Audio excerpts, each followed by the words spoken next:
For this 9th episode of Science, I'm delighted to welcome Santiago Guillén Rozo. Santiago holds a PhD in language sciences and semiotics from Université Lumière Lyon 2, where he currently teaches semiotics, discourse analysis, pragmatics, semantics, and general linguistics. He is the author of the recent book Semiotique du mythe, published by Classique Garnier in the Semiotics series, and serves on the board of directors of the French Semiotics Association. I'm delighted today to receive you, Santiago. Today you're going to talk about the object myth as a semiotic, right? So here we have the cover of your book, La Semiotique du mythe. Before we begin, though, many listeners might instinctively think of the semiotic object as something relatively tangible or perceptible, like an image or a text or a gesture, like we've discussed in previous episodes. But myth seems so much more abstract and more diffuse. So just to ease us in, please, how can something as intangible as myth become a semiotic object? Yeah, thank you so much for inviting me. I'm very glad to be here today with you to discuss this work, my book, Semiotique du mythe. So yeah, that is a very good question. How can it become a semiotic object? Well, in reality, myth has always been studied in linguistics and semiotics. Most of the most brilliant linguistics and semioticians did study myth. For example, Ferdinand de Saussure, who was the founder of semiology in Europe. And he studied myth also. He was studying linguistics, of course, but also myth. And before him, it was Michel Breal, who was his teacher at Paris, and many other semioticians and linguistics, such as Grebas, Jacobson, Claude Lévi-Strauss also, who was very inspired by the linguistics, founded the structuralism with Cassirer also, was also a semiotician, philosopher and semiotician. Semiotician, we can say, because he was developing the works of Ferdinand de Saussure. So yes, many of the greatest linguists and semioticians did study myth.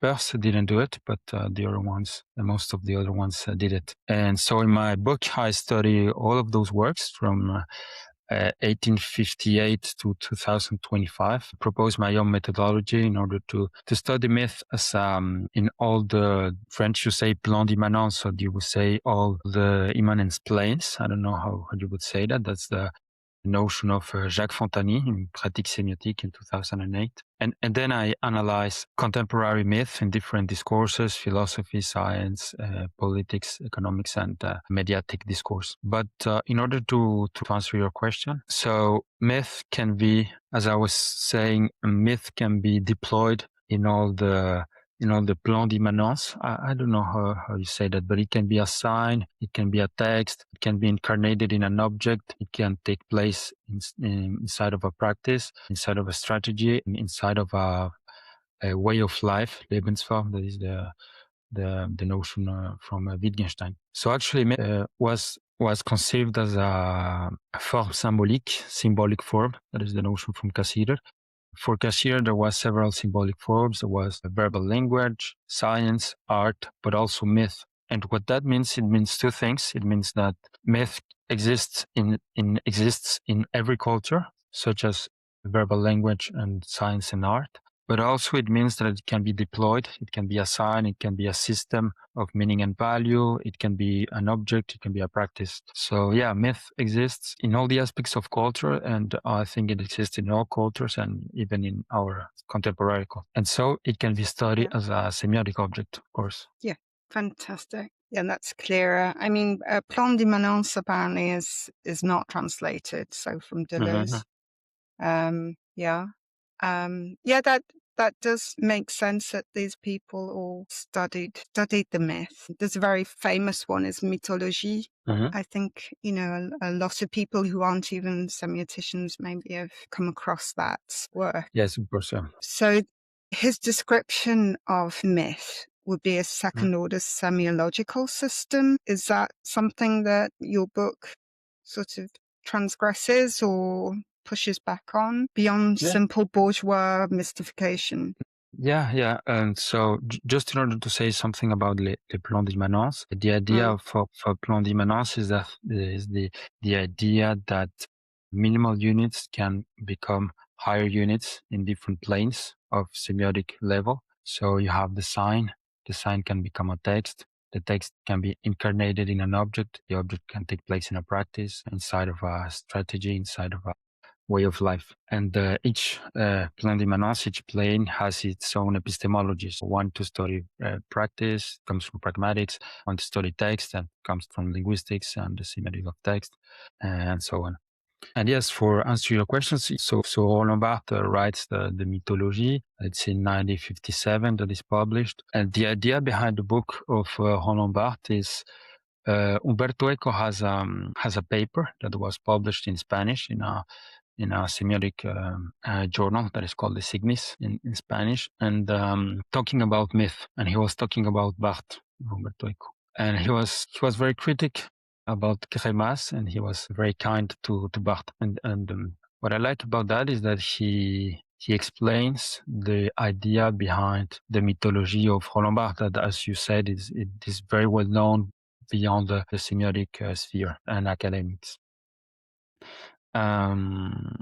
So when Roland Barthes talks about mythology, as you say, it's a second semiological system. His idea is that mainly mediatic discourse can transform some figures, some objects into myths. But he was talking about in a very ironic way, because he was comparing the myths from the Greek culture to ancient Greece, and he was comparing it to the media discourses of his time, the 1950s in France and in Europe. And so he was saying, look, this is the myths that we have today, compare it to the myths that we have in the ancient Greece. And so for me, when I analyze Barthes, I took what Barthes was calling mythology, I call it surface myth. Why I call it surface myth, and I oppose it to what I call profound myth. So surface myth for me, in my book, I define it as a myth, but only in the plane of expression. That is the signifiant, the signifier. So that means it's a discourse that wants to copy myth, but it has not is not as profound as the myths from ancient Greece, for example, who have a conceptual, they are very profound conceptually. And so I oppose these two kind of myth. And what I do in my book is, obviously myth has been studied by many scholars in many disciplines. So what I try to do is to see what are the compatibilities between all these definitions. Because, for example, when Roland Barthes writes mythology in 1957, then you have the books by Claude Lévi-Strauss that are called mythologique. And for me, that is an ironic response from Lévi-Strauss to Roland Barthes, in order to say that Lévi-Strauss has another way of defining myth. For him, myth are more systems of meaning and value, so mythologies. And yeah, just in order to develop on that idea, I try, as I was saying, to compare all the different definitions of myth, and I try to see if we can connect all of those definitions. For me, we can do it because we can place those definitions in the different plan d'immanence. It's in the different semiotic planes. So what Roland Barthes calls a myth, it's in the plane of text. What Claude Lévi-Strauss called a myth, and especially mythologique in his work mythologique, is in the plane of system of meaning and value. And yeah, and in order to develop on that, also there are other definitions of myth. So, for example, for Lévi-Strauss, also myth can be analyzed as a mythème. Mythème is the minimal unit of myth. And you also have other definitions of myth. So myth as a practice, that would be a rite, we call in French a rite, or a cult. So I do analyze all that in my book. Yeah, so this idea of second order with Barthes, Yeah. perhaps just like, I don't want you to dumb down your research, but just the second order semiological system. So the way that people have just people who perhaps are not semioticians access the meaning of mythologies, of myths, is through the perceptual, through these objects, these tangible productions that remain in the world. Now, how do some other approaches to the semiotic of myths differ from the access via the objects, as it were? Yeah, how what is the difference between a standard approach to objects to the mythic approach to mythic objects?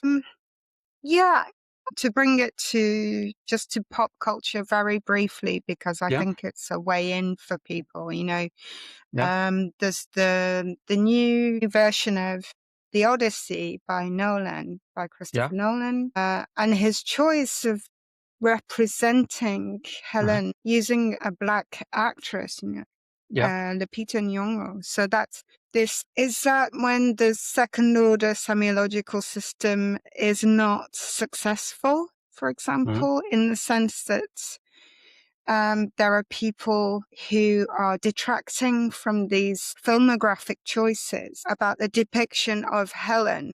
Where does that sit in perhaps Barthes' construction of myth as a semiological system? If we could attach it to something that people might be able to grasp more easily, these representations in the media. Yes, of course. In the Barthes, so Barthes proposes a visual representation in order to explain the way that myths are created in contemporary culture. So specifically in media discourse, or mainly through media discourse. And so his idea is that you have a sign, you have a first sign, and that sign is reinterpreted as just being a signified, a signifiant. And then that sign become is signifiant, is signified to a new sign. So you take one sign that already exists, and then you reanalyze it and you give it another signifier that means another concept. And so you transform it a little. That is the idea of Barthes. He talks about meta language or myth. And actually the visual representation that Barthes proposes, my research, I found that was already proposed by someone else. It is the idea that you have a meta-langage. Myth for him is a meta-langage, so something that comes after something else, a sign that already exists. And this idea about re-enunciations of myth. So obviously every text has some values. It's axiological. For Grémas, there is a difference between axiological and ideological. But the idea is that through text, you are always communicating values. And so in the renunciation of myth, you have an axiological part. So you have new values that are proposed by new cultures, and obviously cultures change during time. So each generation proposes new values. And obviously there's a confrontation from the people who like those values, the person who don't like it, or just the fact that you are changing some elements, some figurative elements of the original text. So yeah, I can understand that there is a controversy about that. And the other thing is that myth is very interesting because it can be used in two ways. That's what I say in my book, several ways, but in this specific case, in two ways. Myth can be used to found institutions. So that is the work of Georges Dumézil, who was a historian of religion. And his main idea was that mythologies were the way to found new institutions. For example, he was studying Indo-European cultures, also non-Indo-European cultures, but mainly Indo-Europeans in the first part of his work. And Dumézil says that in Indo-European cultures, you have three functions, what he calls three functions. The priests, the warriors, and the people who work, do the labor, the paysans, you would say in French. I forget the word. The people Peasants. who work, the peasants. That is, thanks so much. Or the laborers, I suppose. The laborers. So you have the priests, the warriors, and the laborers. And the idea is that you have that in mythological text, but the idea is that those texts were used to found institutions. So in all the Indo-European societies, You have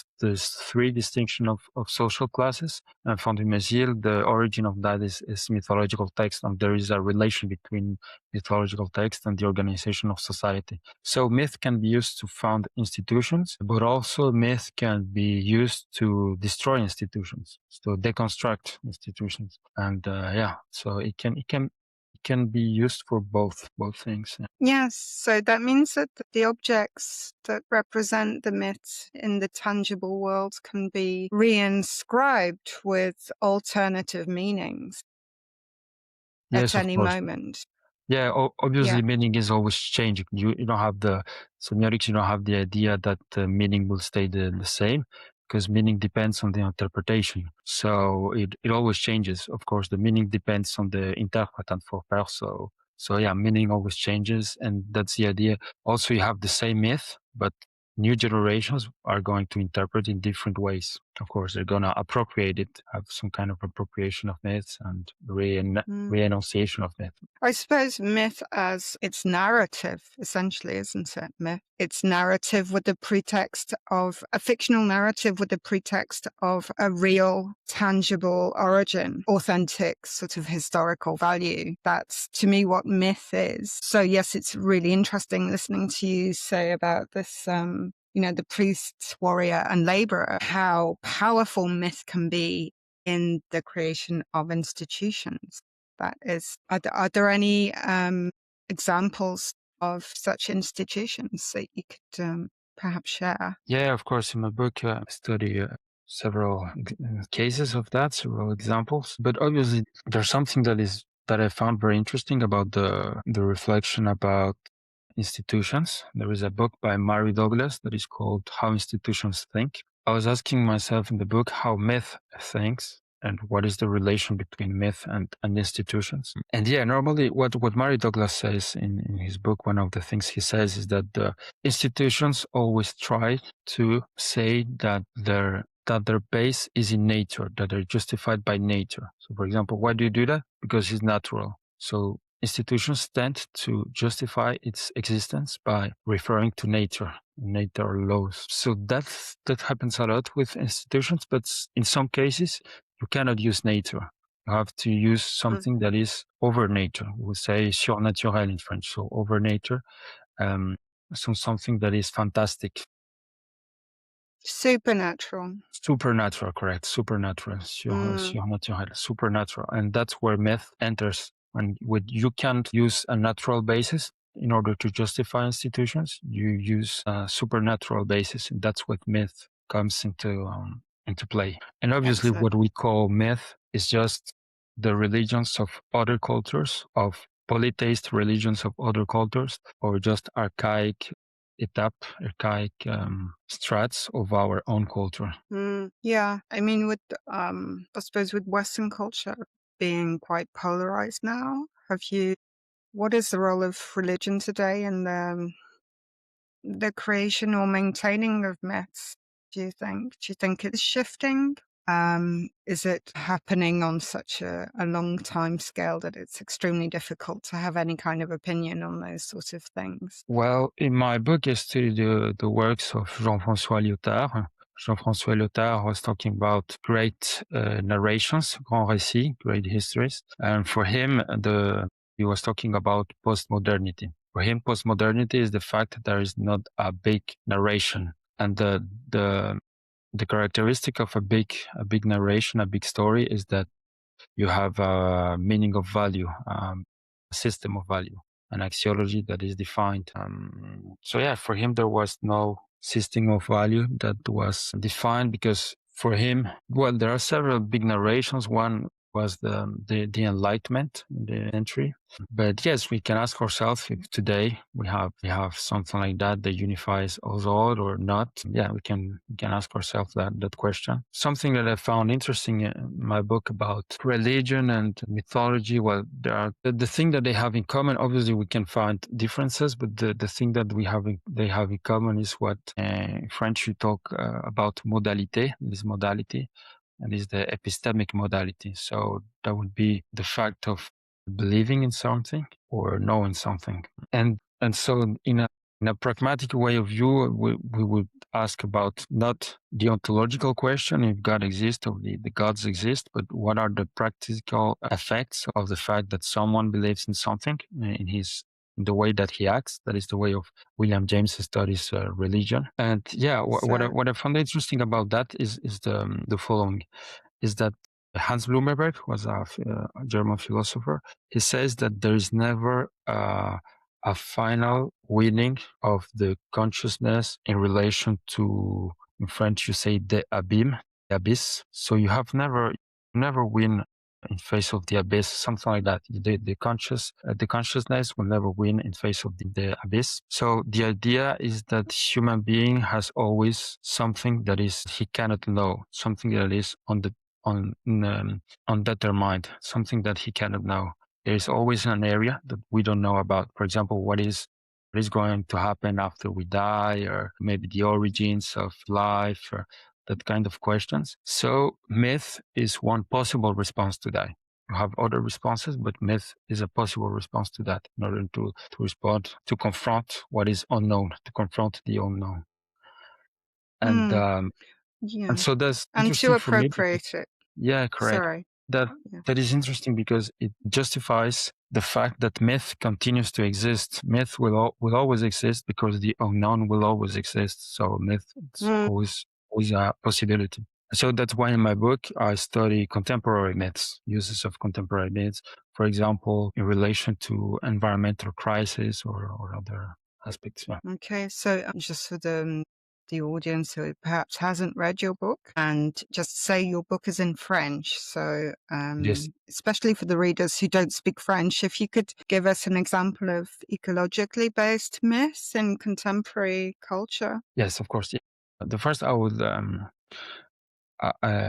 love to translate my book, so I hope I will do it. I'll do it soon to translate it to English. Good, yes. And well, in relation to it, ecological crisis, I studied the way that myth is used in science, in contemporary science. So I study both natural sciences and cultural sciences, with the difference in German, Naturwissenschaften und Kulturwissenschaften. So the natural science, I study the way that James Lovelock uses the figure of Gaia. So James Lovelock is an engineer so he's British, and he made this hypothesis that he called Gaia hypothesis. And so why did he do it? Because he was reflecting about the relation between geosphere and biosphere. And his idea is that geosphere and biosphere have complex relationships, and that they generate a new system. And this new system, his particularity is that he tends to auto-regulate itself. And he named this system Gaia. Why he named it Gaia? Because he was friend with William Golding, the author from Lord of the Flies, and so he proposed this title Gaia. So Gaia is the goddess of Earth for the Greeks. It's called Gaia. So that is the Gaia hypothesis. So it was very criticized. He worked with some researchers that had good reputation in natural sciences, such as Lynn Margulis, but also he was very criticized in the scientific sphere because they said that he was attributing some intention to the Earth, like the Earth was a human being or had some intentionality. James Lovelock said that he didn't, that he was thinking about Gaia as a system, such as a thermostat that auto-regulates itself, but he was very criticized. So I studied that, and I also studied the work of Bruno Latour. Bruno Latour is a sociologist in France. He first studied the sociology of science, so he was interested about how science is created, and he applied sociological and anthropological methodologies in order to study some science laboratories in the United States in order to see how science is created. And so he was also talking about Gaia in his work, because he was developing the works of James Lovelock, but in the domain of social sciences and humanities. So what Bruno Latour was saying, so in my my book, I ask myself why science is invoking myth, why science is using myth today in the context of environmental crisis. So my hypothesis was that when science uses myth, it's for epistemological reasons. So what do I mean about that? Because myth allows science to reflect, to have, to reflect on something that science has not yet the answer. So maybe myth can inspire science about something that science cannot yet explain. That was my hypothesis. But then when I analyze the work of Bruno Latour, I think that I say that it's not for epistemological reasons, but mostly for rhetoric reasons. Why do I say that? Because the figure of Gaia doesn't allow Bruno Latour to think beyond what science could allow him, because he could use another concept. There is the concept of biogé, for example, proposed by Michel Serres, that is almost the same. But he uses almost the same, is this idea that the Earth is a complex system. But he uses the figure of Gaia. So why? Because I talk about three notions that I take from ancient Greece. The notions of phobos, thambos, and genaios mutos. So what is that? Phobos for the ancient Greek is the fear of nature, the fear of nature. So you have nature, you have fear, that is phobos. And that is the case today with the environmental crisis, when you have all this natural phenomena that people are confronted to, the fires, etc., all the environmental phenomena. So that is phobos, but there is this other concept of thambos, for the Greek. Thambos is the fear of divinity, of religion figures, of divinity. So for me, Bruno Latour uses Gaia in order to transform the phobos into thambos. It means that he sees that the fear of nature is not enough to make people act for the environment. So he says maybe with the use of mythological creatures and religion, we have a religious fear that may make people act. So that is the first thing I said, first analysis about Bruno Latour's work. And the other one is the notion of genaios mutos. That is a concept developed by Plato. And Plato says that myth can have a noble function. That means that myth can serve society in general. So that is the way that I see for the work, that myth it's used for rhetoric purposes, but in order to serve society, in order to make people act for the environmental crisis, against the environmental crisis. Yeah, and also another thing that I say about Bruno Latour says that we have to, he was engaged for the environment, obviously. He says that in his works that we have to create le peuple de Gaia, so the community of Gaia, or the community of Gaia, something like that. A group of persons that have the same interests and that going to act in order to preserve the environment. So myth is also used as a totem figure.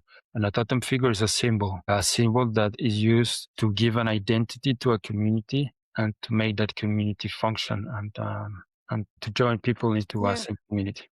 And like you said, to give this totem can give, I mean, that's a wonderful explanation. I really enjoyed that explanation of your hypothesis of the rhetorical response, not an epistemological one, opposing phobos and thambos.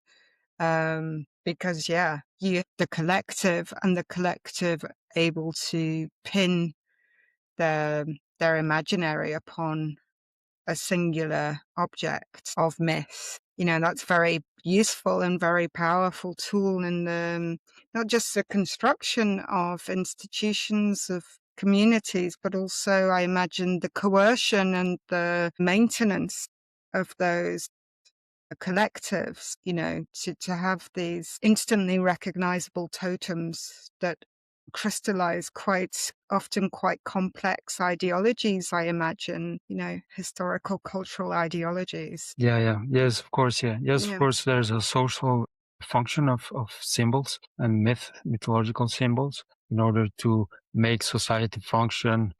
And Lyotard talks about big narrations, as I said. So yeah, in order to maintain the meaning of value and the ideology of the community, you need science, and you need that science to be effective. Sometimes you use mythological science to do that. Yeah, And that's also, particularly interesting. Oh, sorry. No, I was just very quickly just to, as you know, as professors, as educators, we know how, there are different levels of access to information by different individuals.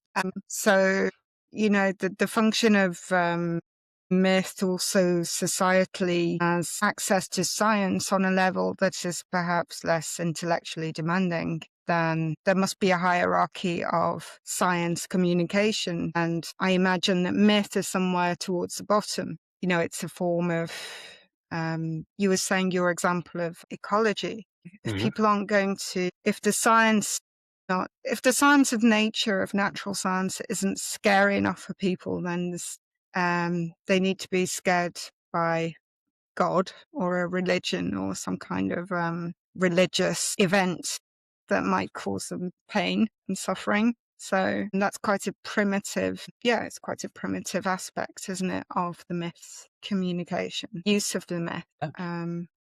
Yeah. So it's I just, don't know. it's just basically repeating, it's just repeating what you said about it being a useful social tool, Yeah. But, today in today's contemporary media, myths are also circulated and repeated with algorithms. So, and they can emerge even through architectural, through platform architectures. So do you think semiotics currently has the conceptual tools to analyze the myths that are produced by digital systems? Or will that be a whole new sort of field of theoretical semiotics? But I think you understand that you were talking about the thing that myth is at the bottom of the knowing scale in society in relation to science, was the first part, and the other part was the use of myth in contemporary context, such as in algorithms and technology. Yeah. Yeah. So I mean, so about the first part, the thing that, so you were saying that myth is very primitive, sort of narration that is primitive. So yeah, there's some, in the studies of myth, some authors may say that. There is, for example, George Fraser, that is a British, that was a British researcher, historian of religions. And so for Fraser, well, and he may say to be work in anthropology, also history of religions, but anthropology. But Fraser, he had this idea that he has well, I criticize a bit Fraser, but I'm not the other one. Wittgenstein does it too. But for Fraser, there was this kind of evolutionary vision of cultures in relation to myth. So his idea is that what he calls the primitive cultures had myth in order to explain natural phenomena. But then in contemporary society, you have science. So for Fraser, science replaces myth in cultures. And so primitive cultures, what he calls primitive cultures, have myth, and modern cultures have science. That is one way of thinking. So I do not think that. I criticize that vision, because for me, myth continues to exist even in today's culture, and for other reasons, but that is the main reason I criticize that vision. And why modern cultures have myth? Because of the thing that Blumenberg said that I talk about in my book, and that I just remind, the thing that for Blumenberg there is never a final victory from the consciousness in relation to the abyss. So there's always something that is undetermined, that we don't know. There's something that we don't know in the nature. Nature is what escapes the culture and human. There's always something that we don't know. So for example, today, most biggest unknowns for me are the environmental crisis. We don't know what's going to happen and how it's going to happen. We only know that it may be terrible for humanity. And also the other thing that we don't know is the development of technology. So face in front of these two horizons that we don't know, you have mythical discourses that are created. And we have that in contemporary society. So I talked a bit about environmental crisis. I give another examples in my book, but there's also myths about technology, obviously. So in relation to artificial intelligence and other. So for example, there is the idea about singularity. Singularity is the idea that the machines will be more developed than the human beings. And so you have all these discourses today that talk about the future where the machines are gonna dominate the human, or this kind of discourses. And in transhumanism, you also have some uses of mythical themes about the origin, about the relations with other things, like superior to human beings. Transhumanism, for example, you have some mythical themes, that are re-enunciated. Something that Blumenberg says also that I like very, very much is that he says that in the myth of Prometheus, you have already say everything that you have to say in relation to humanity, because that is the myth of the origin of humanity. So that is a question that you would very difficultly have a definitive answer to. And for example, what I say in my book also is that the contemporary discourses that are the closer to mythical texts are the texts in science fiction. Because in science fiction, because the myth, you have a different temporality, so it's very far away in the past. But in science fiction, you have the same, but it's very far away in the future. Is what François Astier talks about, distalité, something that is very far. So because of that, if you have on the level of figurativity in semiotic terms, you have some similarities. Also in relation to the acteur, the what we call the actors, the acteur in French, because you have metamorphism, the changing of form, you have different figures in myth and in science fiction. And so I think that today's science fiction is a way to think about the unknown, about what would come next. And so something Absolutely. that interests me. And that really uses myth in the way that you were saying earlier about, that citation that you gave us about the abyss, this need, this desire to fill area of knowing that it will just remain empty because, that's just our human condition.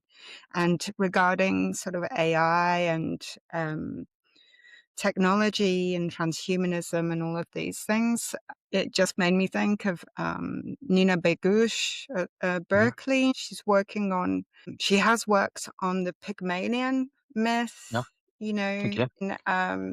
I don't know her. in writing as a kind of vehicle for the ideologies and anxieties around the future of artificial intelligence and transhumanism and all of these things. So I think there's obviously your book is really interesting, and there's lots of interesting work coming out about these, these reflections that actually weave in very transdisciplinary aspects. I find that very stimulating. Is there anything in your book that, there'll be lots of things that we haven't covered because we only have a finite amount of time and it's not very much. But is there anything you want to touch upon before we close up? No, just the thing that in my book, I remind all the theoretical basis and methodological basis of linguistics and semiotics, and that allows me to characterize myth in all the different domains, all the different sphere, and all the different planes of immanence. You can say that way, because there obviously before this book there was a lot of authors that tried to studied myth for several years in some cases, but you had very different definitions of myth. And so I give you an example. There is an article by a Canadian anthropologist that is called John Levitt from 2005 that is called Le Mythe aujourd'hui, Myth Today. And he was making a synthesis of all the current works about myth and past works about myth. And his definition of myth is the following. He defines myth as an important story. That is his definition of myth. So it is a definition, but for me, it is a very vague definition because you can, there's a lot of stories that are important. So for me, that is very troubling for research. So for me, there was a real need for the study of myth in order to have a very consequential work. This work took me 10 years of research in order to compare all the different definitions of myth, analysis of myth. And for me, it was important to do it from the point of view of linguistics and semiotics, because obviously in linguistics, you study the verbal language.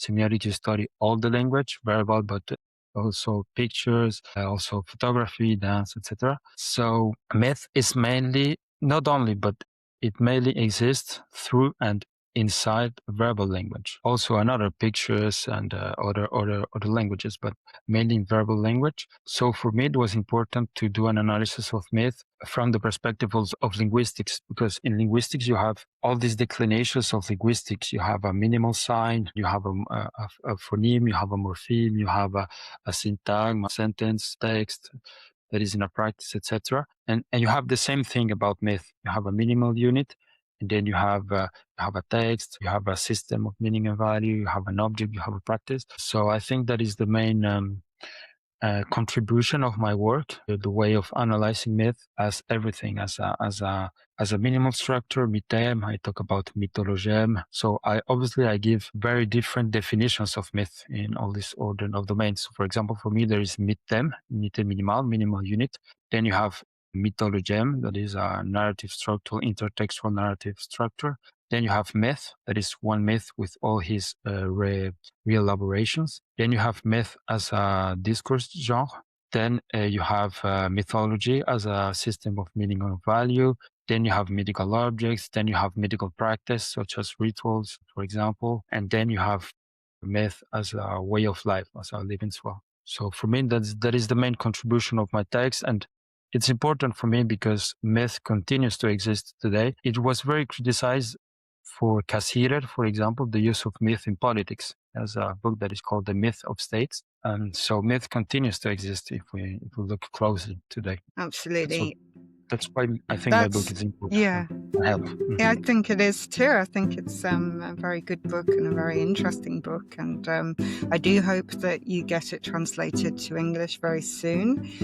And all the links, yes, to Santiago's work, to the book, etc., will be on the website page, sciencepodcast.com. It just remains for me to say thank you so much for coming on to talk about myth as a sign and semiotique du mythe. And I wish you the best luck with your future research. Hey, thank you so much, Sophia. I was very happy to be with you today. Okay. Bye-bye. Bye-bye.